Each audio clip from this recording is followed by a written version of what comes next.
Você fez recentemente uma série sobre uma espécie de beabá do socialismo. O ABC. O ABC. O ABC do socialismo. O ABC do socialismo feito em 10 partes. Isso. Certo? Inclusive, recomendo quem não viu, vá ver. É muito interessante, inclusive, para mandar para aquele seu amigo apolítico. Sabe? E você fala sobre uma série de coisas pertinentes. Em um deles, se não me engano, no primeiro episódio, você fala sobre essa questão do que hoje se chama de realismo capitalista. É mais fácil enxergar o fim do mundo do que o fim do capitalismo. E aí a gente chega na questão do fim do mundo. Isso. Nós aqui somos profundamente pessimistas. Vamos cair atirando, tá? Isso não significa que não vamos continuar lutando, mas somos um pouco pessimistas. E aí, essa é talvez uma controvérsia, e que eu queria que você comentasse um pouco a respeito sobre essa questão de que ambientalistas e pessoas mais interessadas nas crises climáticas e em como o capital tem destruído o planeta diz que nós estamos beirando o nosso fim. Sim. Como continuar? Primeiro, o que você acha disso, e segundo, como continuar excitado e animado para continuar lutando, sabe? Maravilha. Bom, eu vou fazer uma brincadeira hoje, como a gente vai bater um papo longo, de tentar sempre fazer assim. A resposta concisa seria. E agora, se você se interessou pela resposta concisa, fica para o resto. Perfeito. Então, a resposta concisa seria: narrativas de fim de mundo existem desde que o mundo e as narrativas existem. Né? No sentido que, sei lá, vamos tentar pegar um livro muito lido e muito conhecido e muito antigo, a Bíblia. Ela marca para povos, né, de tradição judaico-cristã, então a gente está falando de povos árabes e europeus, a Bíblia marca uma concepção temporal em linha. E aí, se você ouviu isso, bicha, e tua cabeça não explodiu, você precisa ouvir outra vez. A Bíblia marca uma concepção temporal em linha. Isso não existe em outros povos, em outros momentos, né? Nego Bispo, Ailton Krenak, Copenhague, eles nos dizem de povos com outras tradições que pensam o tempo em começo, meio, começo outra vez. O bispo sempre falava isso. Agora, a Bíblia está organizada de Gênesis a Apocalipse, né? E etimologicamente, essas palavras significam o começo, o fim.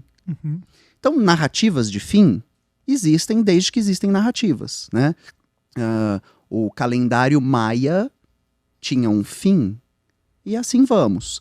Então, a gente vislumbra encerramentos, porque encerramentos são parte de como a gente faz cognição da realidade. Claro que o que é o encerramento vai sempre ser uma questão.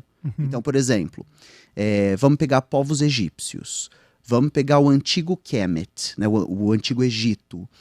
Ísis é uma representação, né, uma forma mitológica de olhar para o rio Nilo, né? E o rio Nilo tem a fase de cheia e a fase de baixa. A fase de cheia leva muito material orgânico para as margens do rio, e isso fecunda essa terra de um jeito que daí um tempo vai estar tudo verde, tudo semeado, tudo plantado, tudo florido. Ísis vai ser representada como uma divindade que faz ela é casada com o irmão dela, e que esse irmão dela é assassinado, e ela produz o renascimento desse irmão. Quantas vezes ele for assassinado nessa mitologia. Então, começo, meio e começo outra vez. Né? Então, a nossa ideia do fim, ela é uma ideia. Então, cientistas climáticos têm falado sobre o fim. Aí a gente precisa se perguntar sempre: qual fim, fim como e fim do quê? Podia ser só o fim da humanidade, porque a Terra vai continuar aí, né, de qualquer jeito. Podia ser o fim de um modo de produção capitalista, como o feudalismo chegou ao fim, como o mercantilismo chegou ao fim, como a Idade Média chegou ao fim, como o iluminismo chegou ao fim, como o idealismo alemão chegou ao fim, e vamos. Como a restauração inglesa chegou ao fim, e vamos. Como a guerra civil espanhola chegou ao fim. Então, sobre o que os cientistas, e aí os também não existe, setores das ciências climáticas têm nos alertado, é o seguinte: atingimos o limite de um modo de produção. E aí o que isso significa?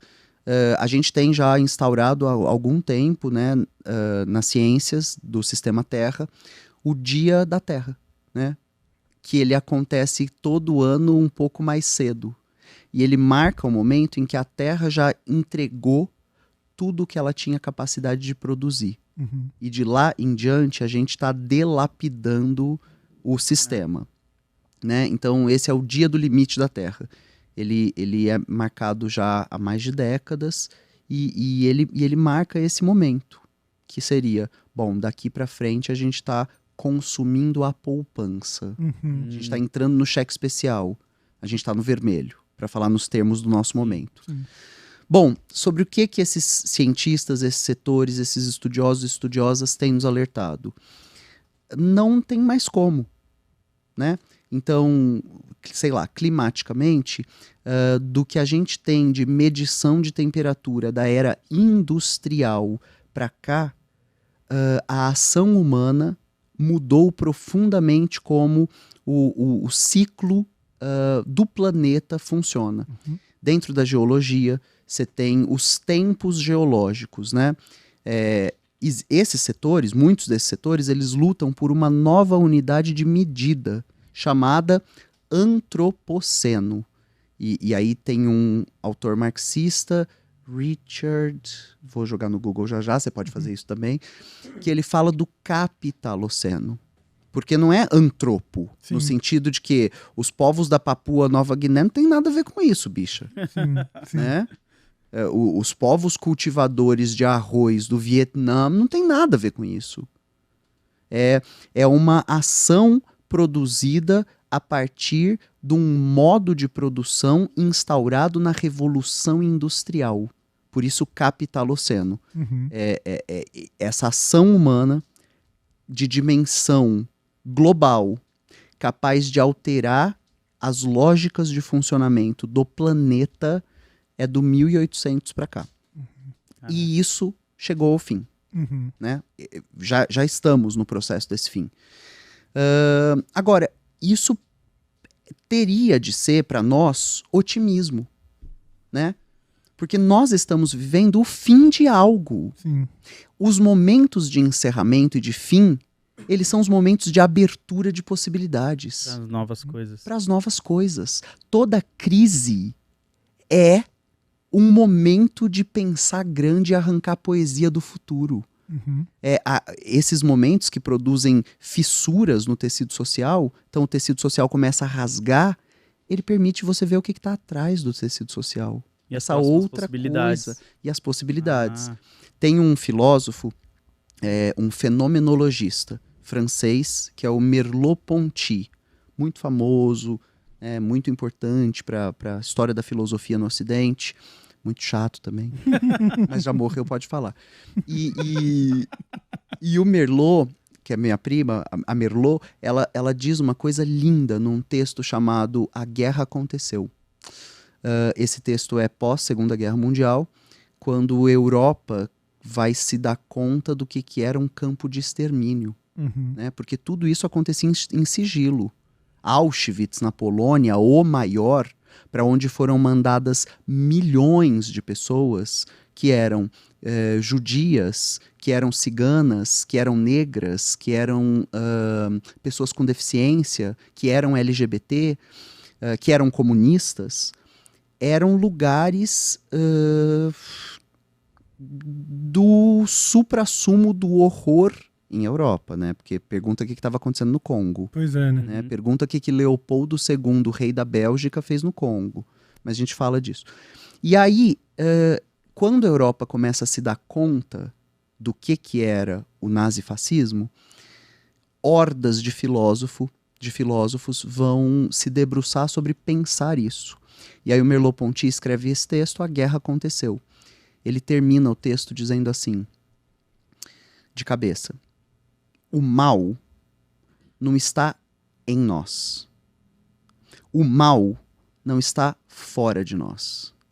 O mal está nos tecidos que tecemos entre nós. Ah, foda. Toda chance de rasgar o tecido é uma oportunidade que se abre, né?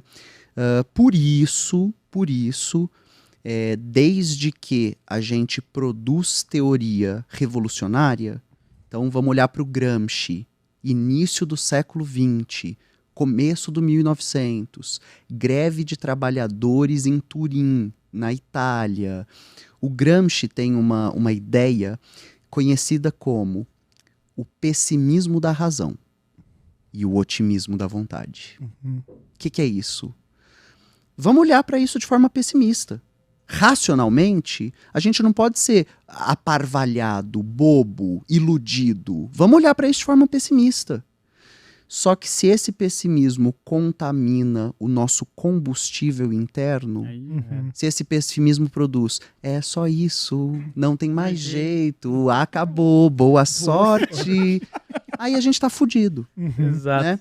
Tudo que aquele que nos destrói precisa de nós é que a gente perca a vontade de lutar. Sim. Né? Caraca. É que a gente se apazigue como derrotados. É que a gente se entenda e se veja como derrotados. Por isso, os campos socialistas, eles lutam para que a gente olhe para a situação com pessimismo, mas tenha otimismo de vontade. O direcionamento daquela raiva vá pro lugar certo. Exato. E não fique adormecido e você só fale, mano, se na minha geração já deu tudo errado, É isso aí. pra né? eles, Não. Não, tem mais, assim, a gente está falando, né, início da coisa. Sim.